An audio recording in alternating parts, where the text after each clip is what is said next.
Karimnagar BJP MP Bandi Sanjay రైతు దీక్ష చేసేందుకు సిద్ధమయ్యారు. కరీంనగర్ కలెక్టరేట్ ముందు ఇవాళ ఆయన రైతు దీక్ష చేపట్టనున్నారు. తెలంగాణలోని కాంగ్రెస్ ప్రభుత్వం రైతులకు ఇచ్చిన హామీలను అమలు చేయాలనే డిమాండ్తో ఆయన ఈ దీక్షకు రెడీ అయ్యారు. 2 లక్షల రుణమాఫీ, పంట నష్టపరిహారం, వరి పంటకు 500 రూపాయల బోనస్ ఇవ్వాలనే డిమాండ్తో దీక్ష చేపట్టనున్నారు. ఇక తాను చేపట్టబోతున్న దీక్షకు రాజకీయ పార్టీలను కూడా కలిసి రావాలని కోరారు.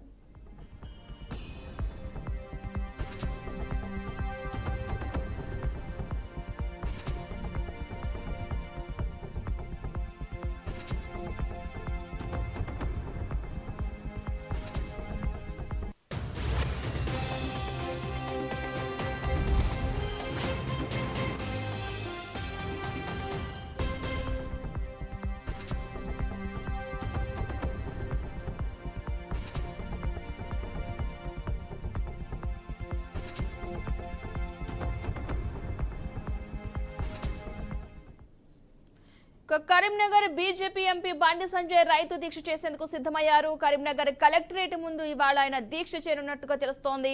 తెలంగాణలోని కాంగ్రెస్ ప్రభుత్వం రైతులకు ఇచ్చిన హామీలు అమలు చేయాలని డిమాండ్తో ఆయన ఈ రోజు దీక్షకు రెడీ అయ్యారు. ఇదే అంశానికి సంబంధించిన పూర్తి సమాచారాన్ని మా ప్రతినిధి ప్రేమ్ కుమార్ అందిస్తారు. ప్రేమ్ కుమార్, బండి సంజయ్కి సంబంధించిన దీక్షకు సంబంధించిన అప్డేట్స్ ఏంటి?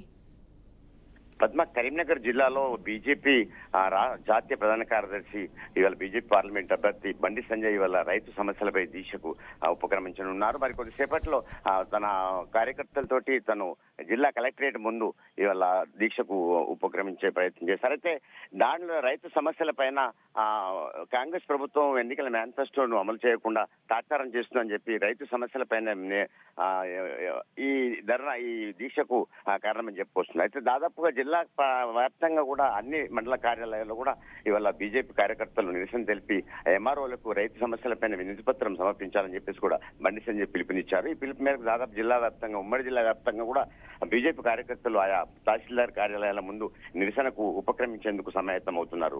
అయితే ఎన్నికల కోడ్ ఉన్నా కూడా ఇవాళ బండి సంజయ్ కలెక్టరేట్ ముందు దీక్షకు ఉపక్రమించడం ఏంటని కూడా కొంతమంది రాజకీయ విశ్లేషకులు విశ్లేషించినప్పుడు కూడా ఆయన మాత్రం దీక్షకు మాత్రం చేసి. అయితే ప్రేమ్ కుమార్, బండి సంజయ్ చేపట్టబోయే రైతు దీక్షకు మిగిలిన ఏమైనా రాజకీయ పార్టీలు సపోర్ట్ చేస్తున్నాయా? పద్మ, ఇప్పుడు ఈ ఎన్నికల కోడ్ ఉందని చెప్పేసి కొన్ని రాజకీయ పార్టీలు అంటే ఆక్షేపణ వెలువస్తున్నాయి. అయితే ఈ దీక్ష ఇప్పుడే కావాలనే సమయం లేదా అన్నట్టుగా కొన్ని రాజకీయ పార్టీల నాయకులు కూడా అతన్ని కొంత ఆక్షేపణ చేసేటువంటి ప్రయత్నం ఉన్నారు. అయితే ఏది ఏమైనా కాంగ్రెస్ ప్రభుత్వం ఇచ్చిన మేనిఫెస్టోలోను 6 గ్యారెంటీల పథకం కావచ్చు, వల్ల సాగునీరు లేక పంటలు కూడా ఎండిపోయి రైతన్నలు అష్టకష్టాలు పడుతున్నారు. ఈ రైతన్నల సమస్యలు పరిష్కరించడం ఈ ప్రభుత్వం విఫలమైందని చెప్పేసి కూడా బండి సంజయ్ నిన్న రాత్రి కూడా మీడియా ముందు వచ్చారు. తను దీక్ష చేపడుతున్న ఎట్టి బస్సులు దీక్ష చేపడతామని ఇవాళ ఎన్నికల కోడ్ ఉన్నప్పుడు కూడా శాంతియుతంగా తాము ఈ నిరసన వ్యక్తం చేసి వాళ్ళ జిల్లా కలెక్టర్లకి వినతి పత్రం సమర్పించి రైతుల సమస్యలపై తాము ఈ దీక్షకు ఉపక్రమిస్తున్నామని చెప్పి బండి సంజయ్ చెప్పారు. అయితే ఈ దాదాపుగా అన్ని జిల్లా వ్యాప్తంగా కూడా, ఉమ్మడి జిల్లా వ్యాప్తంగా కూడా ఈ రైతు సమస్యల పైన ఎన్నికల సంబంధించి ఇచ్చిన హామీలను ప్రజలకి హామీలను నెరవేర్చడంలో ప్రభుత్వం తాత్సారం చేస్తుందని చెప్పి రుణమాఫీ కావచ్చు, ఇతరత్ర గ్యారంటీల పథకం కూడా ఏ ఒక్కరు కూడా అమలు చేయకుండా ఇవాళ కాంగ్రెస్ ప్రభుత్వము కాలయాపన చేస్తుందని చెప్పేసి బండి సంజయ్ ఆరోపణ చేశారు పద్మ రాత్రి ప్రెస్ మీడియా ముందు. అయితే ఇది ఎన్నికల కోడ్ ఉండగా కూడా ఇవాళ రైతు సమస్యల పైన దీక్ష ఉపక్రమించడం ఏందని కూడా కొంతమంది అడిగిన ప్రశ్న కూడా రైతు సమస్యలే ధ్యేయంగా రైతు సమస్యల పరిష్కారమే ధ్యేయంగా తాము ముందుకు పోతున్నాం. ఇవాళ ప్రభుత్వాలు ఈ రాష్ట్ర ప్రభుత్వం చేస్తున్నటువంటి జాతీయ కారణంగా రైతన్నలు తీవ్ర ఇక్కట్లు ఎదుర్కొంటున్నారని చెప్పేసి బండి సంజయ్ ఆవేదన చేసిన పరిస్థితి మనకు నిన్న రాత్రి కనిపించింది. అయితే ఇవాళ 10:30 గంటలకి జిల్లా కలెక్టరేట్ ముందు బండి సంజయ్ తన కార్యకర్తలతోటి తన అన్యాయాలతోటి ఇవాళ దీక్షకు ఉపక్రమించున్నారు. దీనికి పోలీసులు కూడా అనుమతి లభించలేదని చెప్పి కూడా మనకు సమాచారం ఉంది.